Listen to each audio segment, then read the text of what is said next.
Welcome to 2026. I hope you had a good time over the holidays.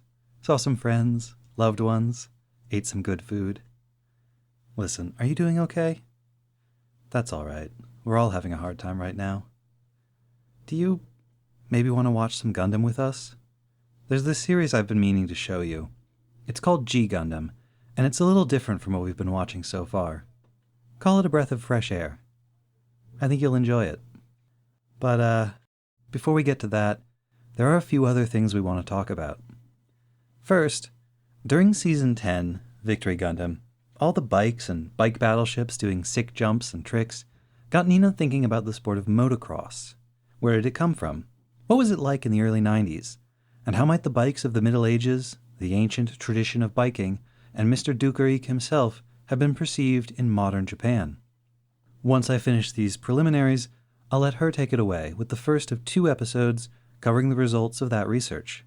You'll get the second one next week, and the week after that, G Gundam begins. As always, patrons will get each episode early, plus a watch-along track that we recorded when Nina watched G Gundam's first episode for the very first time. Speaking of the Patreon, we have a few announcements to make about it, too. In the 7 years since we launched the MSB Patreon, a lot of things have changed in the global and American economies. You may have heard about some of them. We've kept the Patreon benefits the same for as long as we could, but we've now reached the point where we need to make a few changes. The full details of what we're calling the Patreon refresh are explained in a post on the Patreon, so I won't go into them in depth here, but the gist is that we are no longer going to be able to offer most of the physical gifts and merch that we have previously sent out to patrons. Instead, we're going to offer more bonus content and on a more regular schedule.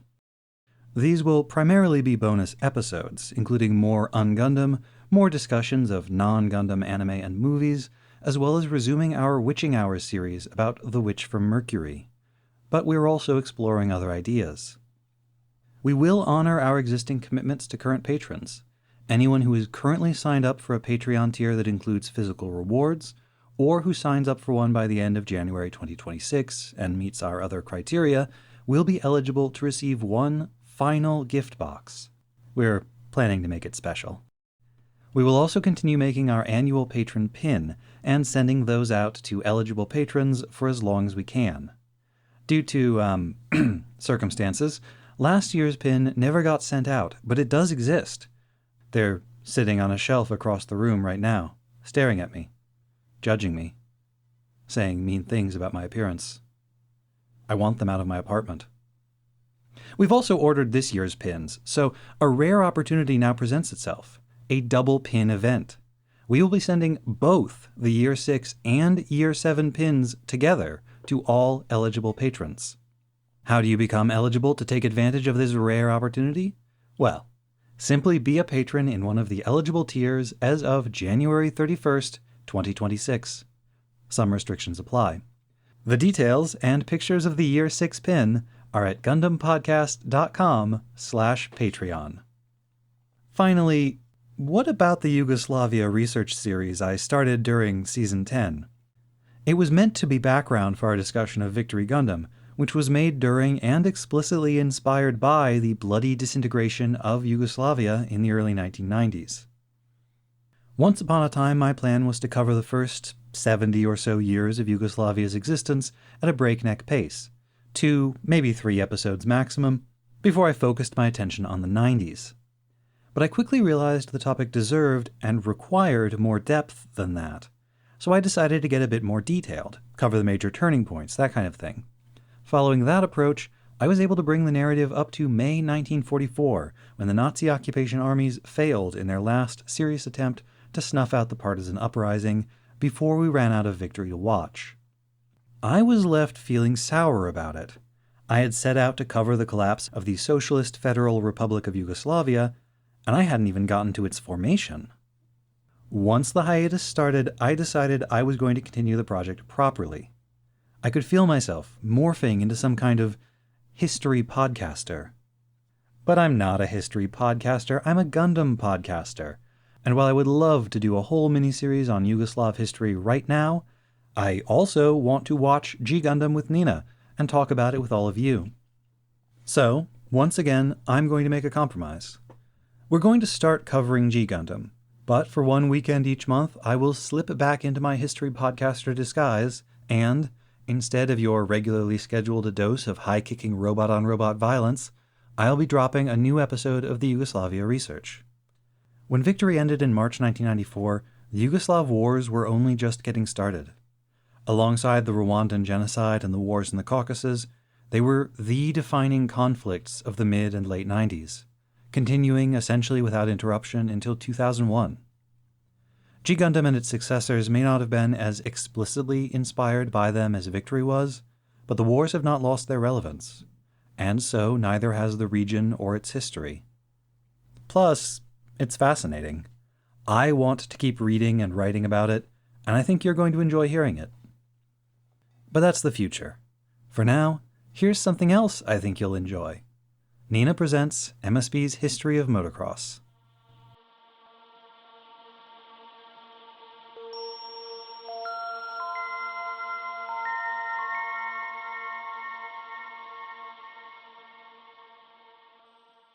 Between Duker Eek and the various motorcycle-inspired mobile suits and battleship designs, biking, which in Japanese can refer to either bicycle or motorcycle riding, looms large in Victory Gundam.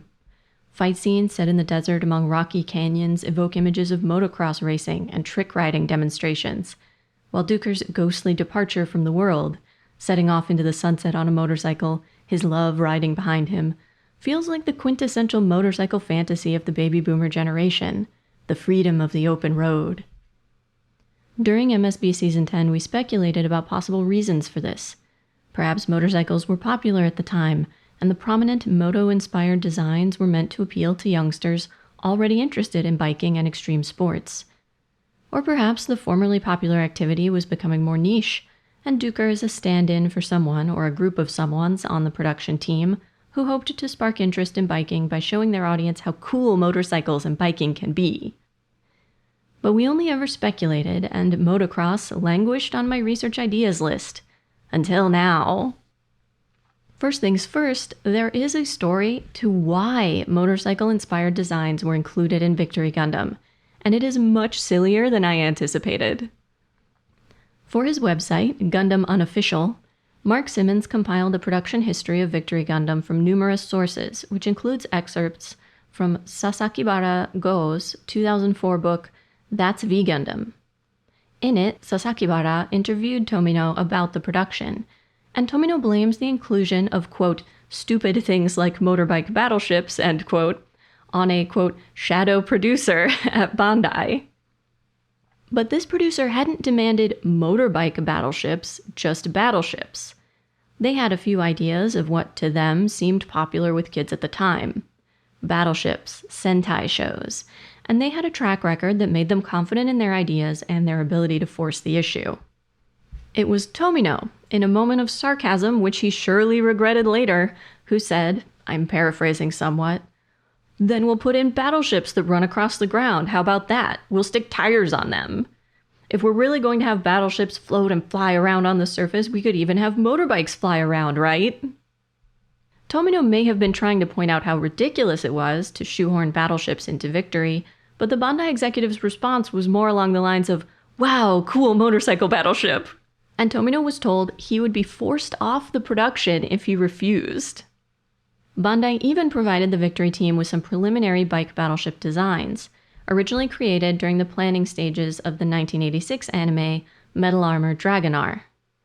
Duker Eek, with his personal obsession with reviving the ancient art of biking, was added to the cast to create an in-universe justification for the existence of these motorcycle-inspired mobile suits and battleships. And yet, I can't help but feel this doesn't tell the whole story.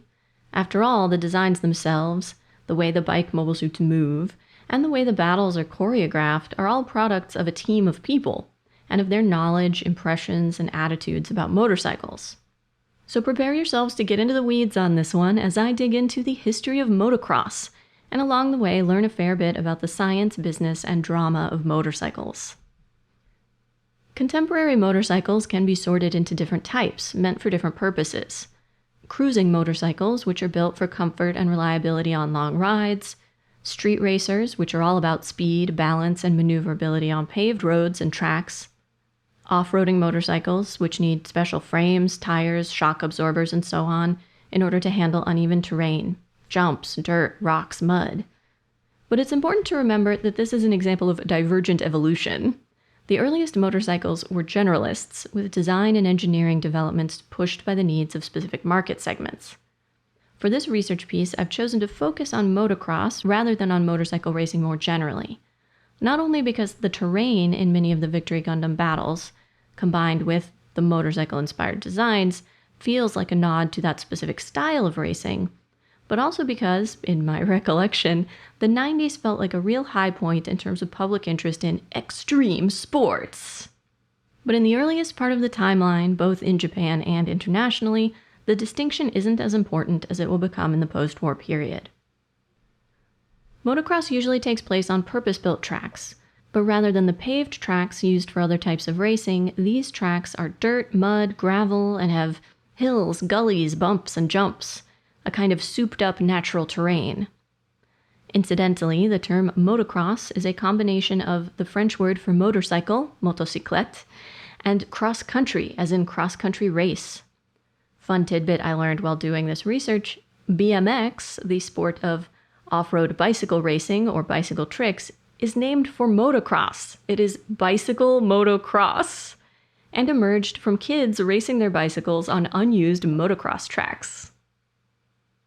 Motocross races are usually some number of minutes plus some number of laps. For example, 30 minutes plus 2 laps in most pro races. This duration plus laps is called a moto, and one event is generally 2 motos, with each driver scoring points based on how they place in each, and the motos scored differently to prevent ties. A rider who places second and first in respective motos will score higher than one who scores first and then second. There are subtypes within motocross. Supercross events take place in stadiums and so have smaller, tighter courses. An uncle took me to a Supercross event when I was little, and I remember it being very fun.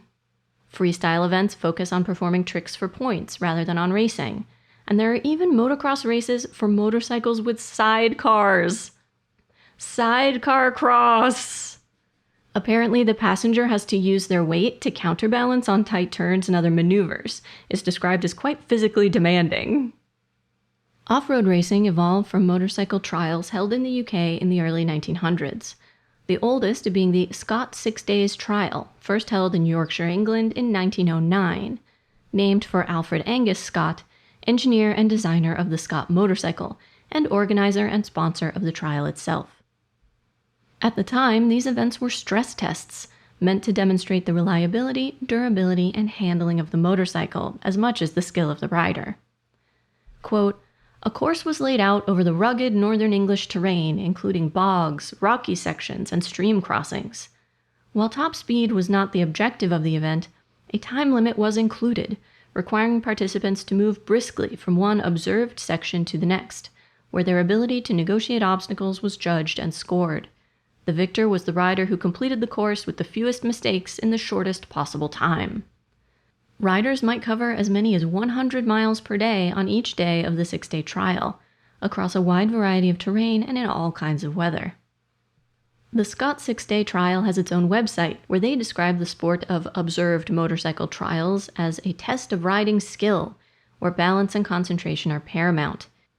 In one major difference from racing, competitors' feet cannot leave their footrests for the duration of each section, even as they negotiate steep gullies, slippery rock slopes, streams, or boulder-strewn gorges.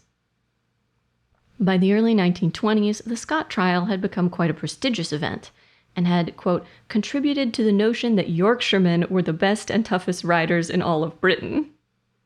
Unsurprisingly, this sparked a bit of regional rivalry, and in 1924, a club in Camberley, Surrey, organized an event of their own, intended to give them a chance to demonstrate their skills on home turf. However, despite the difficult terrain of the course itself, the event was planned as a race. No observed sections, no scoring, just finishing the course as fast as possible. This created a difficulty for the sport's governing body, the Auto Cycle Union, since it meant the event was not, in fact, a trial. They'd have to sanction it under some other name. Different sources give different origin stories. In one, a club member opined, quote, "Whatever we call it, it will be a rare old scramble." In another, a racing commentator described the action as a bit of a scramble. But regardless of who came up with it, these kinds of races came to be called scrambles, with the Southern Scott Scramble on March 29, 1924, the first official example of the type. This was notably an era in which British motorcycle manufacturers were some of the best. For example, BSA or Birmingham Small Arms, Norton, and Triumph. And so conditions were ideal to foster a new competitive sport. Potential competitors had access to the equipment and support personnel they needed, and motorcycle makers had an interest in sponsoring events that let them pit their motorcycles against their competitors. In Japan, the first machine which might be classified as a motorcycle was imported in 1899 and was steam-powered. The turn of the century saw some additional motorcycle imports by individuals and corporations, including the Ishikawa Trading Company of Tokyo, which in 1907 began to import Triumph motorcycles from England. Imports increased, and by 1909, several companies were assembling motorcycles locally from imported engines and locally manufactured everything else. Bicycle racing was already hugely popular, and the first motorcycle races were held in conjunction with bicycle races, and many were on dirt tracks, though these tracks were flat and did not have the off-roading terrain of later motocross races. The first independent motorcycle race was in 1913 at the Hanshin Horse Race Course in Osaka. In this era, motorcycles were an interest for mobos, or modern boys, generally wealthy playboys with an interest in imported Western culture and goods. Things like Western clothing, watches, and photography. Mobos preferred imported motorcycles over anything produced locally, and when it came to racing, made-in-Japan models were just not competitive. Throughout the 1910s and 20s, imported motorcycles from the United States and Europe continued to be popular. An initial lack of demand drove local manufacturers to abandon motorcycle production. But this was a brief interlude. By the early 1920s, a new group of Japanese automobile manufacturers and parts makers were determined to develop motorcycles to rival those from abroad. It was in the mid-1920s that motorcycle racing really took off as a spectator sport. According to one source, it was not uncommon for a motorcycle race to attract 30,000 paying spectators, a tremendous crowd for any event in Japan in those days. Participants were mostly motorcycle dealers, although some enthusiasts had also organized racing clubs. The biggest sponsors were national newspapers, but wealthy sportsmen, cities, and even villages also put on races throughout Japan. Although these races took place on dirt tracks or dirt roads, they still lacked the obstacles and variety of terrain that characterized motorcycle trials and scrambles. In 1927, Tada Kenzo became the first Japanese racer to participate in the Isle of Man TT, or Tourist Trophy, and in 1934, a team of American racers were invited to Japan for the Yokohama Port Festival exhibition, where they raced for at-capacity crowds and became local celebrities, mobbed by fans everywhere they went. Then the outbreak of World War II hit pause on Japanese motorcycle racing and manufacture of racing bikes. Unfortunately, few sources I found discuss off-road racing in any other part of the world until after World War II. It's possible that we simply do not have records of any sanctioned official races held elsewhere in the 20s and 30s, or, more likely, I'm hitting the limitations of searching primarily in English. Either way, it was in the post-war period that motocross became more standardized as a racing format, and off-road racing became an international phenomenon.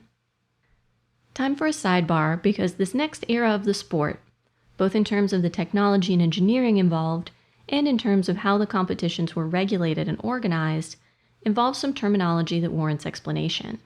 And, while not strictly necessary, I'd like to get into some detail about how motorcycle engines work, because writing about it helped me finally understand certain things I hadn't before. Motorcycle races are often subdivided into groups based on the bike's cc's, or cubic centimeters. Think of this as being like weight class in combat sports. In biking, cc's, also called displacement, refers to the displacement volume of the engine's cylinders. cc's roughly correlate to overall engine size and horsepower. The cylinders in question typically number 1 or 2 for off-roading or trials bikes, or 4 for street racing bikes like those used in MotoGP, with many possible arrangements and configurations that I won't get into, and plenty of examples of motorcycles with more cylinders than that, though most of those are one-off concept bikes or custom builds. The fewer the cylinders, the simpler the engine. Obvious, right? But the simplicity or complexity of an engine has a ton of knock-on effects on a motorcycle.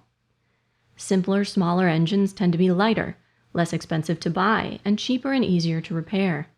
However, engines with fewer cylinders also produce less power and torque, can have uneven power and acceleration, and vibrate a lot, making them less comfortable to ride. Internal combustion engines burn air and fuel to push a piston. The piston is connected to a rod and crankshaft, which converts the up-down motion of the piston into rotational motion, which then powers the rear wheel of the motorcycle. Here, stroke refers to the piston traveling up or down in the cylinder.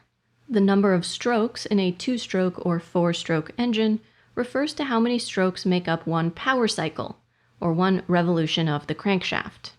In a 4-stroke engine, the first stroke is intake, the second compression, the third is combustion, and the fourth is exhaust.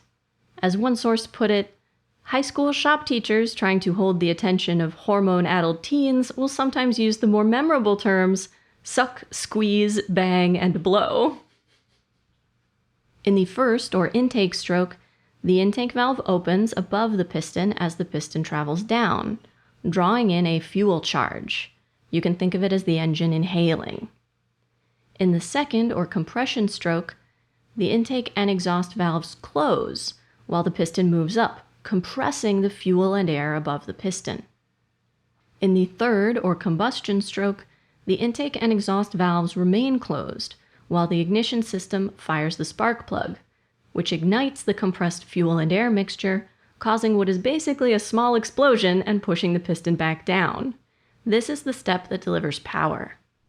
And in the fourth, or exhaust stroke, the exhaust valve opens while the piston is traveling back up, expelling burnt fuel and air through the motorcycle's exhaust system. You can think of this as the engine exhaling. 4-stroke engines require a larger cylinder head, because the cylinder head has to house the intake and exhaust valves, connect to the intake and exhaust tracts, contain the spark plug. There's a lot going on in there. And although most contemporary bikes have separate oil systems for lubrication and cooling, in a 4-stroke engine, the crankshaft is contained by what is called, helpfully, the crankcase. There, it sits in an oil bath, and when it spins, that action slings oil into the other parts, such as the cylinder walls, the crank, and the rod bearings, which helps keep them lubricated. A 2-stroke engine combines intake and compression in a single stroke, and combustion and exhaust in a single stroke, generating power every time the piston moves downward rather than every other time. Instead of intake and exhaust valves in the cylinder head, there are ports in the cylinder itself, which are covered and uncovered as the piston rises and falls, and these control intake and exhaust. This makes the cylinder head much smaller, since it's basically just a cover that holds the spark plug. Another significant difference is that in a 2-stroke engine, the crankcase is part of the intake tract, so the crankshaft cannot sit in an oil bath. Instead, 2-stroke engines burn mixed fuel and oil, and residual oil from the fuel mixture is what lubricates the cylinder walls, crankshaft, etc. As the piston travels up, it creates a vacuum below, drawing in a fuel charge through the intake tract, specifically the crankcase. A vacuum-operated one-way valve allows fuel and air in, but prevents them from being pushed back out away from the combustion chamber. Simultaneously, this compresses the fuel charge above the piston. The spark plug ignites the compressed air-fuel mix above the piston, forcing it down, which generates power, and forcing the fuel charge below the piston, the one which was drawn through the crankcase when the piston was traveling up, through a transfer port and into the space above. The exhaust is expelled before a new fuel charge takes its place. Amazingly, this is all managed through very precise placement of various ports. Each type has its own pros and cons. Four-stroke engines have a longer power stroke, which generates more torque, and their weight, they have a heavier flywheel, which is necessary to maintain crank inertia between combustion strokes. It gives them better power and traction at lower rotations per minute, as well as better engine braking. They also have, quote, more linear and predictable thrust throughout the rev range, which is to say, if I've understood correctly, smoother acceleration. And they have cleaner exhaust since they don't burn oil. On the con side, more parts and a heavier flywheel make the whole engine heavier, though the weight difference has been decreasing, and this negatively affects acceleration and handling. Four-stroke bikes tend to be more expensive up front, and to be more difficult and expensive to service, although one source said they require service less often. On the other hand, two-strokes deliver more power than four-strokes of similar displacement, what one article described as mind-melting power delivery. Dangerously so, in some people's opinions, since it can be difficult to maintain control over the bike under that kind of acceleration. A lighter bike tends to be easier to maneuver. Two-strokes tend to be cheaper up front, and their simplicity, in that they have fewer moving parts, makes them faster, easier, and cheaper to repair. At the same time, in older bikes, the rider would have to pre-mix the oil and gas themselves. Newer designs eliminate the need with automated oil systems. And the minimal lubrication leads to greater wear and tear, so certain parts need more frequent replacement. The exhaust pipes for two-stroke engines are generally large and thin-walled, making them easily dented and damaged. The engines are less fuel efficient, and the exhaust, which is described as smoky and contains a fair amount of unburned gas, is worse for the environment. Technical sidebar complete. In part 2 of this research piece, we will look at off-road racing post-World War II, a period of expansion, innovation, and formalization.